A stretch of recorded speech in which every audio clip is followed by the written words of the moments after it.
So I want to talk to you about, when you first go into that bicycle shop and you're ready to buy a bicycle and you're finally ready to make the step. This is a video that's going to help you to know what to do when you go into a bike shop. I got 10 things for you. Stick around. It's going to be great. It's going to be a lot of information here, but I really want you to think about that buying a bicycle is quite a serious commitment, because this bicycle is going to last you the rest of your life. It's going to become your friend. It's going to take you where you need to go, and you're just going to fall in love with your bicycle. So I want you to get the right one. Okay, so 10 things you need to know when you walk into a bike shop. Number 1, get a good bicycle. Do not skimp. Do not skimp. Do not skimp on a bicycle. So it's going to be with you a long time. Get a good bicycle. Do not spend less than $600. I recommend even going closer to $1,000 if you can. This is going to be a great investment. It's going to save you lots of money. You're going to earn all that money back and more, probably within 1 or 2 years. This is going to be a lifetime investment. This bicycle is going to last you. You're going to keep it indoors. Be nice to it. You're going to keep it maintained and greased, and don't let it rust. See, people make the mistake, they get a beach cruiser, it's hard to ride, it's clunky, they don't want to go more than 2 miles on it because it weighs too much, so it rusts out in the garage. You gotta get a good road bicycle, get the drop bars, get all those things we talked about in all our other videos. And I will tell you, there's lots of other bikes you could get. There's mountain bikes, you can get a cyclocross bike, there's gravel bikes, you can get an e-bike, electric bicycle, but road bikes, get one for under $1,000, no problem. The number 2 thing you're going to need to know about when you go into a bike shop is wheels. You're going to want to look at the tires. Now, first of all, a lot of times when they sell new bicycles, the tires that come on there are really super thin. The tubes are really super thin. They do that because it feels much easier to ride. It's going to feel very easy because it's super light, but they will probably flat on you. You're probably going to need to get better tires right off the bat. Now, I will say on the tubes, do not get heavy-duty tubes, okay? I tried that once. They just kill you. They drop you 2 miles an hour sometimes just by putting in the heavy-duty tube, and they don't give you any protection. Once a thorn gets through a tire, it's going to get through a tube no matter how thick it is. So again, you want to just get regular tubes. Standard tubes are fine, but get good tires. Make sure it has a little bit of those beads in there, whether it's Kevlar or whatever. Get something in there to protect you against thorns and stuff like that. You'll probably, there's Schrader and Presta valves. You'll probably get a Presta valve, which is the thinner, smaller one. Has a little thing that screws on top. That's probably better anyway. A lot of people argue that it holds air better. That's debatable, but it won't matter because most good bicycles are going to have the Presta valve. Now, it's another thing about wheels is you're going to be using it for commuting. Make sure it has a good spoke count. It's probably not going to be an issue if you get the right bicycle, like good road bicycle that has like the rack mounts for commuting. But get a 36 spoke or even maybe a 32 spoke bicycle wheel. Now, a lot of people don't think to look at this, but some of the newer bikes, they come with 24, 28 spokes. That's not going to be as good as far as carrying a lot of weight. So you just want to make sure the wheel can handle a lot of weight. If you're going to be commuting, you'll sometimes carry up to 30, 40 pounds, and you need a good wheel to support that. Especially if you're, a bigger person too, you want to have a good spoke count. Number 3 thing that you need to know when you go into a bike shop is all about handlebars. Now, handlebars are simple, but I do stress that you want to get the drop handlebars. If you go anywhere past 10 miles, you're going to be bored with those straight bars. You're going to have more options. You're going to be better for your back and neck. So you definitely want to get the curved bars. The other thing is, so the handlebar is the curved part, and then there's a thing that sort of clamps on from the headset to the handlebar. That's the stem, okay? The stem is also important because you can have different angles. A lot of people want more comfortable angles, so you can do that. Now, usually the bike you get, it's going to come with a stem and with a certain length stem. So you might want to get a shorter stem if you want to be more upright, one that's angled up. They also have adjustable ones. But you can think about that too. They also have spacers on the head tube, so you can kind of sort of put the stem up higher. But if you get a comfort bike, it's still a road bicycle with the curved bars, but comfort bikes actually have a very upright position. You'll actually be more upright than most mountain bikes. So keep that in mind. A good comfort bike is pretty upright already, but then you can get the stem on top of it to make you even more upright. Another thing about handlebars is the width. Now, you can get wider handlebars. The thing is about handlebars, though, they're such a pain to change that I would try to get a bike that has the handlebars you want, because it's such a pain. You have to change the shifters and the derailleurs often, and there's a whole thing that goes with changing the handlebars. So get the drop bars right off the bat. Now another thing is seat options. You might not think about this because obviously a bicycle is going to come with a seat, but you can replace the seat. A lot of people want a more comfortable seat. You will get used to the seat. If you ride 2 or 3 times a week, you will get used to it. Your butt sort of gets used to the punishment, and it'll take a few weeks, but you will get used to it. But if you want, you can always get a more comfortable seat. So the 5th thing you need to know when you go into the bike shop is, what pedals do I need? Did you know that most bicycles don't come with pedals? Why is that? It's because a lot of bicyclists have their own shoes with cleats on them, so they fit to a certain kind of pedal, and there's a lot of different kinds. So let's just go over some of the basics. Now you could probably talk a bike shop into giving you a platform pedal for free if it doesn't have pedals. You may not want that though. You may want to go at least to a toe cage where you can at least put the shoe in. Now a lot of people say, oh, how do you get out then? Trust me, I've been in a few crashes. The last thing you're thinking about is to get your foot out. It comes right out, you don't even think about it. What happens is, in the old days, the pros, they used to tighten those straps all the way down, and they had cleats that fit on the pedal. So your foot literally could not come out. Well, you're not going to do that. You're going to have a street shoe that'll slide out, and plus you're not going to tighten the strap all the way down. So your foot will definitely easily come out. Okay. Now, as far as clip-in pedals, they have a lot of exciting kinds of pedals. One is what's called SPD, which is Shimano's brand.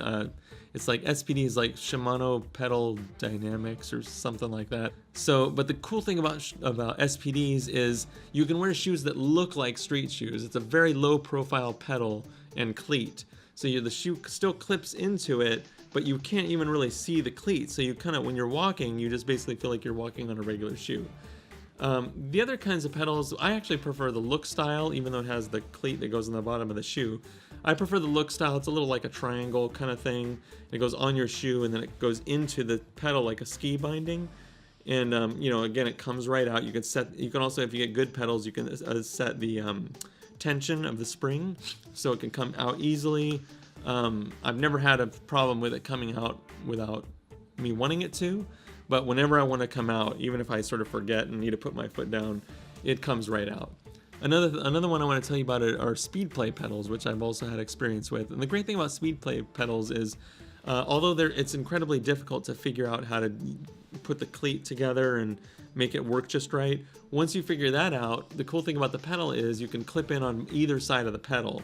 So you know how sometimes the cleat is on the other side and you have to kind of flip it around and then put your foot on. With the speed play, you don't have to do that. You just clip no matter what side it is, it goes right on.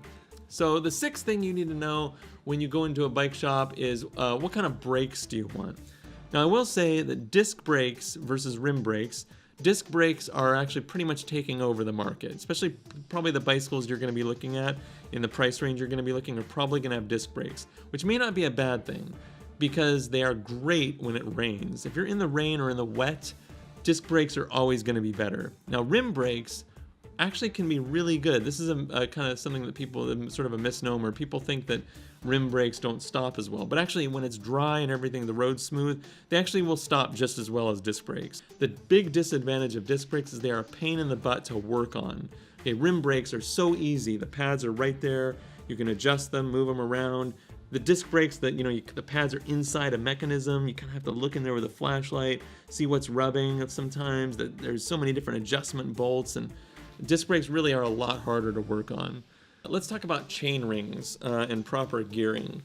So when you talk about gearing in the front anyway, you're talking about the chain rings. Now some people say they want a triple chain ring crank. Now what does that mean? That means there's 3 chain rings. The problem with that thinking is the modern cranks, they have these compact cranks now, which have a big chain ring and a small chain ring that are 50 and 34 tooth. Now the triples, often they only go down to maybe a 30, so you're not really getting that much more on the small end, and you're not getting that much more on the big end. So I just go for the double. It's just simpler, the mechanisms are simpler, and you're going to have more options with cranks as well. So get yourself a good compact crank, 50-34. It's going to be plenty sufficient. As far as the other end of it, and I won't get too much into round versus elliptical. There is a lot of thinking, actually, by the way, that ellipticals are better for you than the round chain rings, but just because of marketing, it never caught on, and so a lot of people get round. But on the other end, see, that's the front derailleur situation by the crank. The other end is the cassette in the back. Now, I recommend getting as big of a cog as you can in the back. A lot of times they'll, for example, go from 11 teeth to 32 teeth. And that 32 is going to be really great for like going up hills, going against the headwinds. Now, you may not actually need the 32 most of the time, but when you do, you're going to be really glad you have it. The trick about the 32 is you have to make sure that the rear derailleur has a long cage. The short cage derailleurs do not accept that big of a cog in the back. They usually only go up to like a 28. It has to do actually more with the differential between the smallest and the biggest cog. But long story short, get a long cage and a 32 in the back. Alright, so the 8th thing you need to know when you go into a bike shop is what component set do you need? Now, components really go from the amateur to the super professional. Now, I usually like to get the bottom end of the professional, like if we're talking Shimano, like a 105. Then there's Ultegra Endura Ace above that, but that's pretty much overkill unless you're really into racing and really need super high performance. And even then, I don't really think they make that big of a difference. But the biggest difference, once you get to the 105 and below, is the number of gears that you can have in the back. So the bottom line for Shimano, for example, is Clarius, which has, I believe it has 8. And then the next one is Sora that has 9, Tiagra has 10, then 105 has 11 speeds. So remember, it's 2 times 11, 2 times 10, 2 times 9, etc. So you're probably going to be okay with the 8 speeds in the back. I rode for many, many years on a 7-speed bicycle, 7 and 2. But the other big thing that you want to look for are the brake lever shifters. Other than that, you don't really have to worry too much about the components. They're all going to be good. Even the Claris, it's going to be great components. It's Shimano quality, and even if you get Campagnolo or SRAM, they're all good. They're all good. Once you get into that level of bicycle, they're all good components. It's just little things like maybe weight or some superficial thing that people like us don't need to worry about. So what is the 9th thing that you need to know when you go into a bike shop is computers. Now, a lot of people use their phones for this. They use different apps. I swear by getting that wired computer, not even the wireless bike computer, just a wired computer, have it go straight to a magnet, the electric pulse goes up. Sometimes you get these lights. The lights are so powerful, the LED pulse will actually interfere with the computer, the signal. So I just get the wired computer. They're like $35 on Amazon. You can get a great computer. It's cheap, simple. Doesn't have maps or anything, but it does its job. The 10th thing you need to know when you go into a bike shop is test ride a lot of bicycles. Okay, just get out there, try them all, and also try different genres of bicycles, and don't just get on, like, let's say you get on a racing bike and kind of right away it's not the one for you. Still, give it a good 5 minutes, ride it around, get used to it, see what it feels like, and then compare. Now, keep in mind, the bicycle that's going to feel the most comfortable is not necessarily going to be the best bicycle for you. The fatter the tire and the heavier the bicycle, the more comfortable it's going to feel, but it's going to severely limit you down the road. You're not going to be able to go as far or as fast. A lot of people say things like, oh, well, I want it to be harder work because I'll get more exercise. Well, you can always shift and make it harder. You can always go up hills. You can always go longer. So believe me, don't worry about that. So thanks again. That's 10 things you need to know when you go into a bike shop. I hope you enjoyed it. I really enjoy this kind of video because I want to inspire a lot of people to bicycle, and I want to make sure that you're informed because, a lot of times you go into a bike shop, maybe you get someone who's sort of a minimum wage worker who doesn't know that much about bikes, or even if they do, a lot of times they just have like a personal preference and they don't necessarily help you get the best bike for you.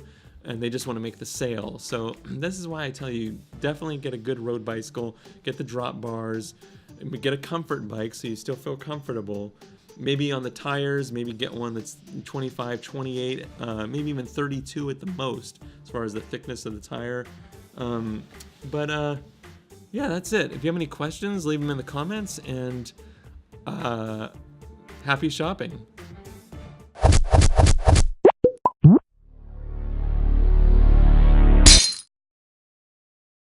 Hello everybody, it's Alex Smart. Thank you for watching. Please subscribe to the channel. We do a lot of work here to help keep you informed, help you with computers, with Sherman, and also just entertain you with the Alex Smart Show. I'm very excited about all the things coming up, so subscribe so you're in the know, and we really appreciate it. Thanks a lot. Yeah, all right, ladies and gentlemen. Yeah, we're here for Jive Science. Yeah. We're going to talk about putting a jive into science together, making something you can understand out there, something you can understand for the masses. I bring the brains down to the people.